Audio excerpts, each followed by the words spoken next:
మహాగణపతిం మనసా స్మరామి మహాగణపతిం మనసా స్మరామి. TR creations family అందరికీ నా హృదయపూర్వక ధన్యవాదాలు. సో అలాగే ఈ యొక్క వారం జూన్ నెలలోకి అడుగుపెట్టాం. 2026లో ఆల్రెడీ జూన్ మాసం హాఫ్ ఆఫ్ ద ఇయర్ అయిపోయినట్టే. జూన్ మాసంలోకి అడుగు పెడుతూ 31వ తారీఖు నుంచి మే 31 నుంచి 6వ తారీఖు వరకు కూడా ద్వాదశ రాశుల వారికి సంబంధించి ఈ వారానికి రాశి ఫలాలు ఏ విధంగా ఉండబోతున్నాయి అనేది చూద్దాం. సో దీనిలో ముఖ్యంగా మనం చెప్పుకోదగింది అందరికీ తెలిసిందే, చాలా వీడియోస్లో చెప్పుకుంటూ వచ్చిందే, జూన్ 2వ తారీఖు నుంచి ఈ వారం నుంచే గురు భగవానుడి ఉచ్చస్థితి సంచారం కర్కాటక రాశిలో హంస మహాపురుష యోగం. సో దీని గురించి అన్ని రాశులకి సపరేట్ వీడియోస్ కూడా చేసాం. సో గురుడి కర్కాటక రాశి ఉచ్చస్థితిలోకి రావటం వన్ ఆఫ్ ద మేజర్ ట్రాన్సిట్గా మనం చెప్పుకోవాలి ఈ వారం. అలాగే బుధుడు కూడా మిథున రాశి తన స్వక్షేత్రంలోకి వృషభ రాశి నుంచి రావడం జరిగింది. సో మేజర్గా ఈ రెండు గ్రహాల యొక్క ట్రాన్సిట్ మనకి జరిగింది. సో అలాగే ఇక్కడ మనం చూసినట్టయితే కనుక శని భగవానుడు మీనరాశిలో, కుజుడు స్వక్షేత్రంలో మేషరాశిలో, వృషభంలో రవి యొక్క సంచారం, బుధ శుక్రులు మిథునంలో, కర్కాటకంలో గురుడు, సింహంలో కేతువు, రాహు అలాగే కుంభరాశిలో సంచారంలో ఉంటున్నారు. ముఖ్యంగా చంద్రుని యొక్క గమనం మనం చూస్తే వృశ్చిక ధనుర్ మీనరాశుల మీదగా చంద్రుని యొక్క గమనం కూడా ఉంది. సో ఈ విధమైన చంద్రుని యొక్క సంచారం ఆధారంగా అలాగే మిగతా గ్రహస్థితి ఆధారంగా కూడా ద్వాదశ రాశుల వారికి సంబంధించి ఈ వారం ఏ విధమైన ఫలితాలు ఉండబోతున్నాయి అనేది మనం చూద్దాం. వృషభ రాశి వారికి సంబంధించి చూద్దాం. వృషభ రాశి వారికి సంబంధించి చూస్తే కనుక ఈ రాశి వారికి ద్వితీయంలో బుధ శుక్రులు, దశమంలో రాహువు, లాభంలో శని, మొత్తంగా 4 గ్రహాల యొక్క అనుకూలత వృషభ రాశి వారికి మనకి ఇక్కడ కనిపిస్తూ ఉంది.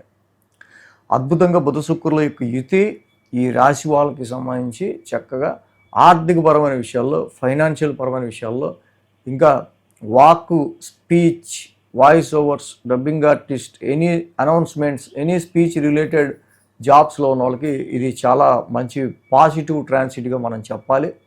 ఆర్థికపరమైన విషయాల్లో, ఫ్యామిలీ పరమైన విషయాల్లో కూడా మంచి liquid flow of money negotiation, ఫైనాన్షియల్గా మీ యొక్క వాక్చాతుర్యంతోనే మనీ నెగోషియేషన్కి సంబంధించి, ఆర్థికపరమైన విషయాలకు సంబంధించిన విషయాల్లో లాభాన్ని పొందడానికి సంబంధించి చాలా వరకు బుధ శుక్రుల యొక్క ఇది ద్వితీయంలో చాలా బాగా పనిచేస్తుంది.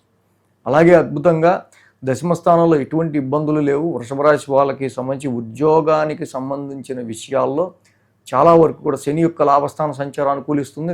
అక్కడ లాభం, ఇక్కడ దశమంలోనే ఉద్యోగ స్థానంలోనే రాహు లాంటి ప్లానెట్ ఉండటం కూడా ప్రొఫెషన్కి సంబంధించిన విషయాల్లో కేంద్ర స్థానంలో ఆయన జనరల్గానే యోగిస్తారు. ఇక ఈ వారం చంద్రుని యొక్క గమనం ఈ రాశి వాళ్ళకి 7, 8, 9 స్థానాల మీదుగా ఉంది. ఆది, సోమ 2 రోజులు కూడా ఈ రాశి వాళ్ళకి అనుకూలంగా ఉంది. వారం ప్రారంభం మనం చూసినట్టయితే కనుక చంద్రుడు సప్తమ స్థానంలో జనరల్గా యోగిస్తాడు. కాకపోతే బొటాబొటీగా వ్యాపారానికి సంబంధించిన ఖర్చులు ఈ రాశి వాళ్ళకి కనిపిస్తూ ఉన్నాయి. కొన్ని అవసరాల నిమిత్తమో, కొన్ని పరిస్థితుల నిమిత్తమో ఇక్కడ జనరల్గా ఏంటంటే లైఫ్ పార్ట్నర్ వేరే ఊరు వెళ్ళటానికి కానీ, లేకపోతే వాళ్ళకున్న బిజీలో కలవలేకపోవటం కానీ, ఇక్కడ మ్యారిటల్ లైఫ్లో లైఫ్ పార్ట్నర్స్ ఇద్దరికి మధ్య కొంచెం లోన్లీనెస్, మిస్ అవుతున్న ఫీలింగ్ లాంటివి కొన్ని మనకు అనిపించే ఆస్కారాలు ఉన్నాయి. ప్రవాసానికి సంబంధించి దూర ప్రయాణాలు ఇక్కడ కూడా ఇండికేట్ చేస్తూ ఉన్నాయి. మ్యారిటల్ మ్యాచెస్ చూసే విషయంలో అంత అనుకూలమైన పరిస్థితులు ఇక్కడ నుంచి మనకి కొంచెం తగ్గుతున్నాయి. ఎందుకంటే మంగళ బుధవారాల్లో చూస్తే అష్టమ స్థానంలో చంద్రుని యొక్క సంచారం, ఎప్పుడైతే చంద్రుడు అష్టమ స్థాన సంచారంలో ఉన్నారో అలాగే ఆ రాశ్యాధిపతి గురుడు కూడా తృతీయ స్థానంలో ఉన్నారు. సో కాబట్టి ఇక్కడ ఈ రాశికి యాక్చువల్గా తృతీయ స్థానం అనేది అఫోర్ట్స్ హౌస్. ఇక్కడ మెయిన్గా ఏంటంటే గురుడి మార్పు జూన్ నుంచి జరుగుతుందని చెప్పుకున్నాం చాలా వీడియోస్లో.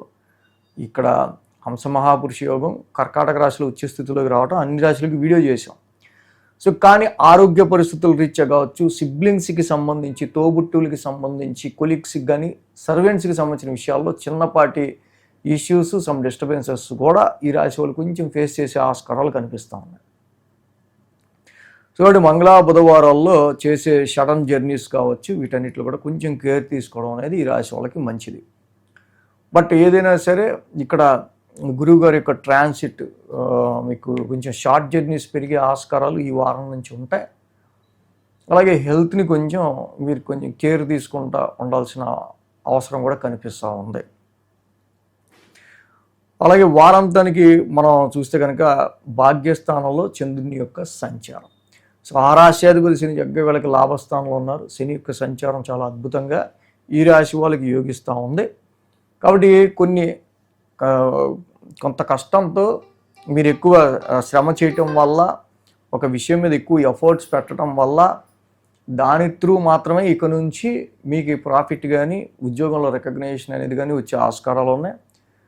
సో అలాగే ఇక్కడ మెయిన్గా ఏంటంటే ఈ రాశి వాళ్ళకి సంబంధించి ఈ వారం నుంచి మారుతున్న గురుడు కొంచెం ఇక్కడ థర్డ్ హౌస్లో ఆయన అంత ఎఫెక్టివ్ రిజల్ట్స్ ఇవ్వరు. కాబట్టి కొంచెం ఆర్థికపరమైన విషయాల్లో మీరు పుంజుకోవాలి అంటే మీ యొక్క అంటే ఉపచయ స్థానంలో గ్రోత్ హౌస్లో గురుడు ఉన్నాడు, ఎక్స్పాన్షన్ చేస్తుంటాడు. ఇక్కడ నుంచి మీరు కష్టపడే కష్టాన్ని బట్టి మీకు గ్రోత్ ఉంటుంది అన్న విషయాన్ని మాత్రం గుర్తుపెట్టుకోవాలి. సో అదేవిధంగా ఈ రాశికి చక్కగా శని బాగున్నారు, రాహు బాగానే ఉన్నారు. అలాగే కుజుడికి కేజింపావు కందులు, ఒక రెడ్ క్లాత్, మంగళవారం దానం ఇవ్వటం, సుబ్రహ్మణ్య స్వామి ఆరాధన చేసుకోవటం చాలా మంచిది.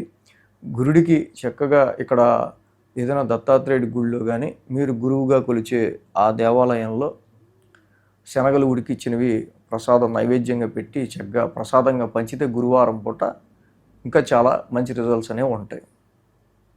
ఈ వీడియో కనుక మీకు నచ్చినట్లయితే లైక్ చేయండి, షేర్ చేయండి. మరిన్ని అప్డేట్స్ కోసం సబ్స్క్రైబ్ చేయడం మాత్రం మర్చిపోకండి.